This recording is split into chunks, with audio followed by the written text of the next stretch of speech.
o Theravada e o Mahasanghika. Antecedentes do Segundo Conselho. 100 anos após o primeiro conselho, realizou-se um segundo grande conclave budista, conhecido como Segundo Conselho. Algumas fontes estabelecem a data em 110 anos após a morte do Buda. De qualquer modo, foi a partir de algum momento nessa época que a ordem budista se cindiu em duas grandes divisões. Uma conhecida como Theravada, ou Ensinamento dos Anciãos, e a outra como Mahasanghika, ou Membros da Grande Ordem. O budismo da primeira foi posteriormente levado aos países do sul e leste da Índia, e constituiu a origem do tipo que hoje prevalece em países como Sri Lanka, Tailândia, Birmânia, Camboja, Laos e outros. A partir desse fato, podemos conjecturar que os motivos que levaram à convocação do segundo conselho foram muito diferentes dos que inspiraram o primeiro, ocasião em que os desolados discípulos de Shakyamuni se reuniram para homenageá-lo e perpetuar-lhe a memória. Há informações de que o Pali, que desempenhara papel importante no primeiro conselho, faleceu 30 anos após o Buda.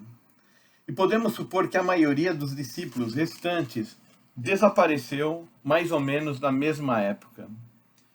Certamente é difícil acreditar que alguém que tenha conhecido o Buda pessoalmente pudesse ainda estar vivo 100 anos após sua morte. À época da realização do segundo conselho, podemos supor que a ordem budista fosse dirigida por homens que pertenciam à quarta ou quinta geração posterior à do fundador.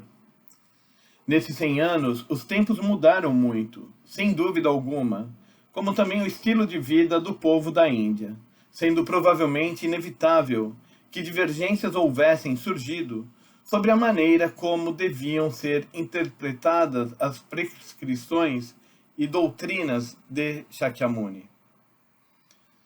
Sabemos que o budismo estava aos poucos ganhando importância na sociedade indiana e fazendo grande número de prosélitos entre o povo comum.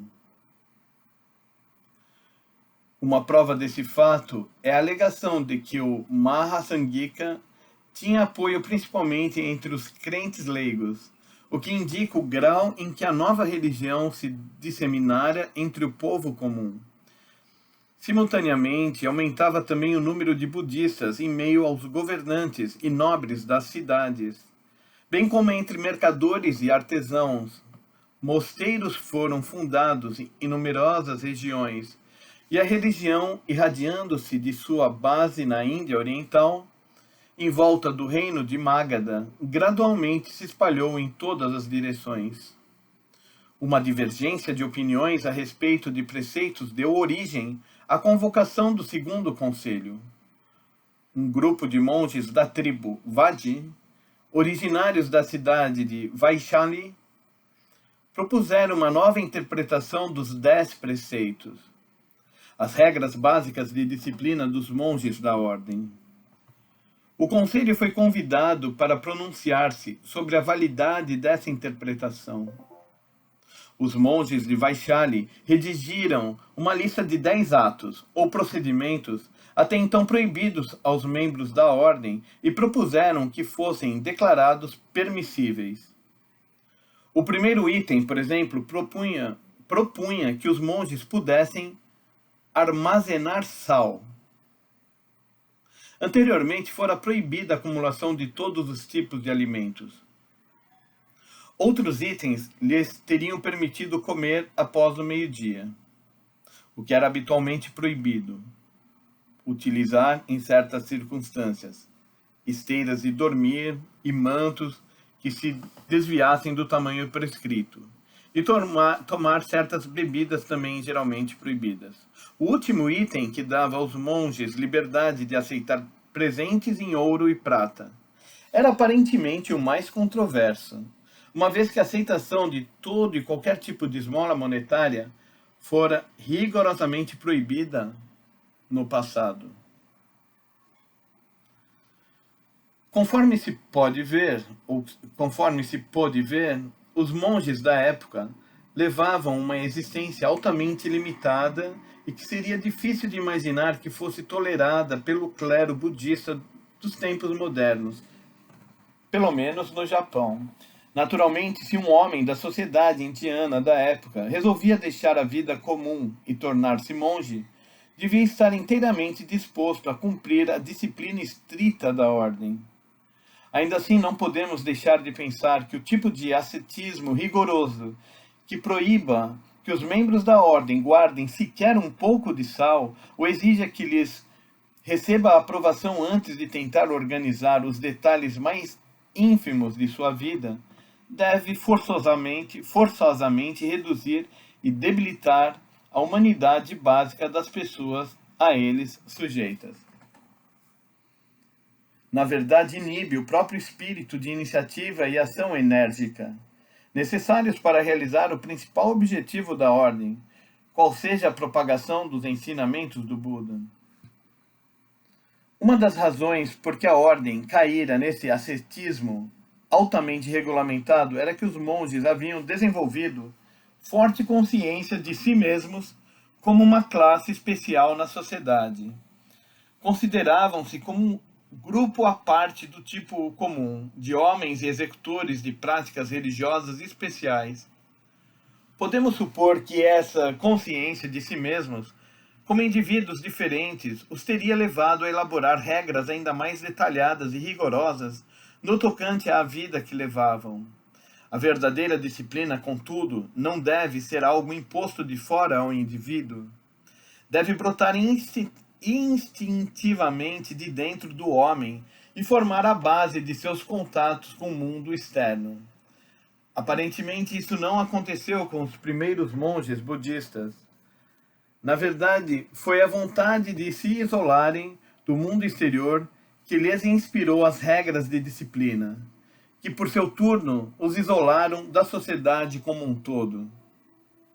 É importante notar que as manifestações de oposição surgiram na cidade de Vaishali, lar do famoso crente leigo Vimalakirti, sobre o qual teremos mais a dizer adiante. A cidade florescente, centro de comércio livre, servia também de capital aos Vadis, uma confederação de 5 grupos tribais que adotavam uma forma republicana de governo, liderada por representantes das tribos.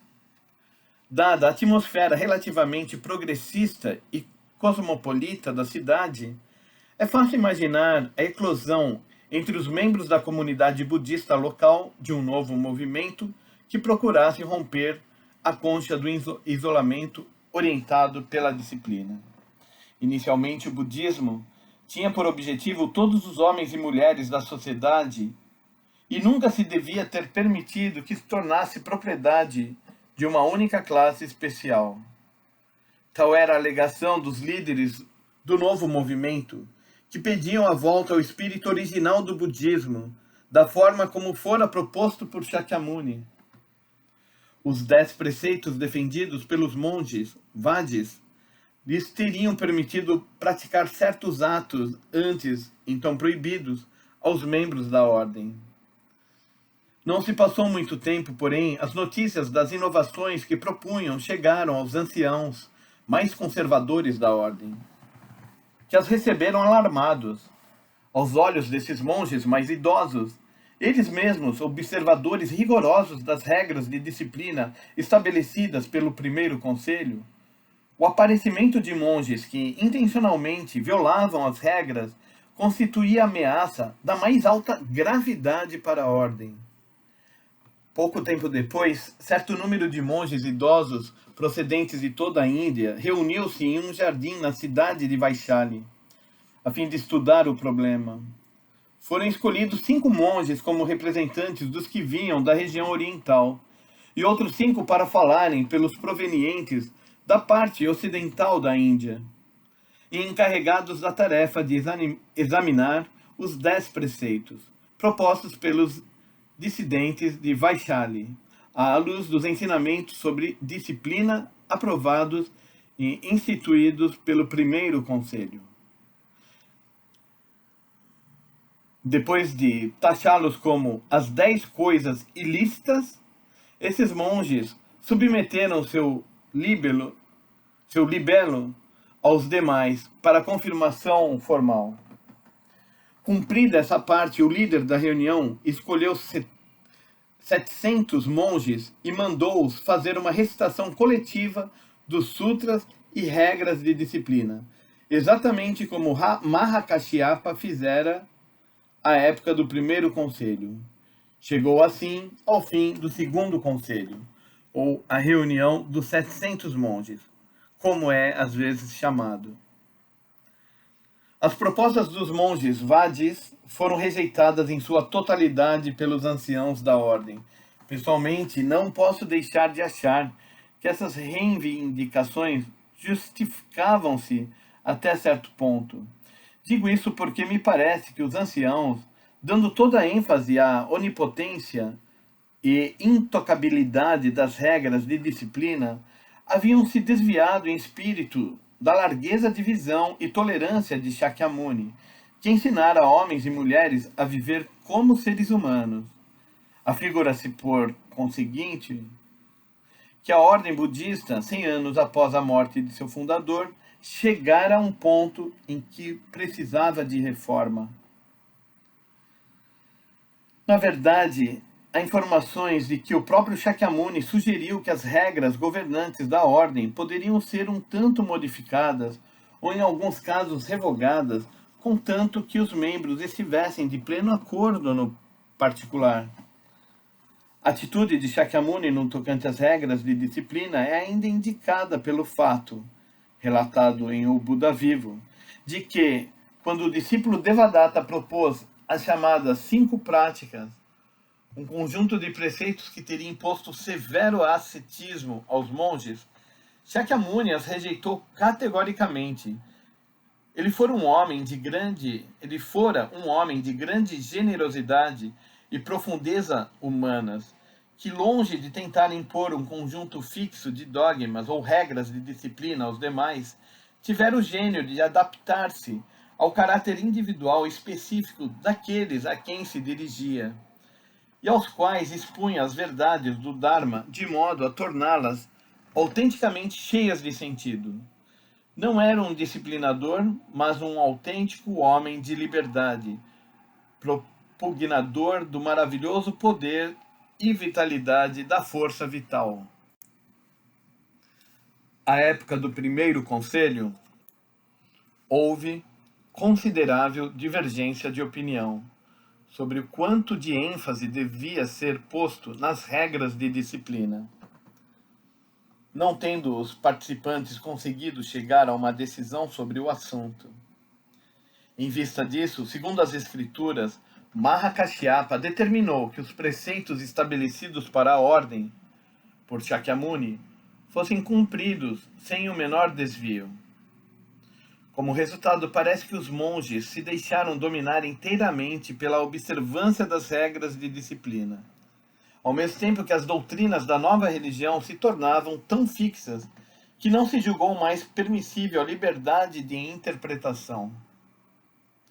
Este, então, era o estado de rigidez em que se encontrava a ordem budista cerca de 100 anos após a morte de Shakyamuni. A doutrina budista proclama um princípio conhecido como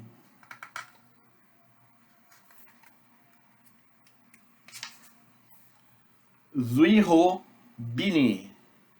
Zuiho Bini. De acordo com esse princípio, enquanto não houver violação dos principais dogmas e preceitos do Dharma, é permissível ao indivíduo adaptar-se aos costumes e práticas da área particular em que prega ou reside. Então, o princípio de Zuiho Bini. De acordo com esse princípio, enquanto não houver violação dos principais dogmas e preceitos do Dharma, é permissível ao indivíduo adaptar-se aos costumes e práticas da área particular em que prega ou reside. Assim, por exemplo, conta-se que Shakyamuni disse aos monges que, em questão de dieta e horas das refeições, eles deviam seguir as práticas da região em que vivessem e que não precisavam cumprir necessariamente as regras que ele mesmo estabelecera.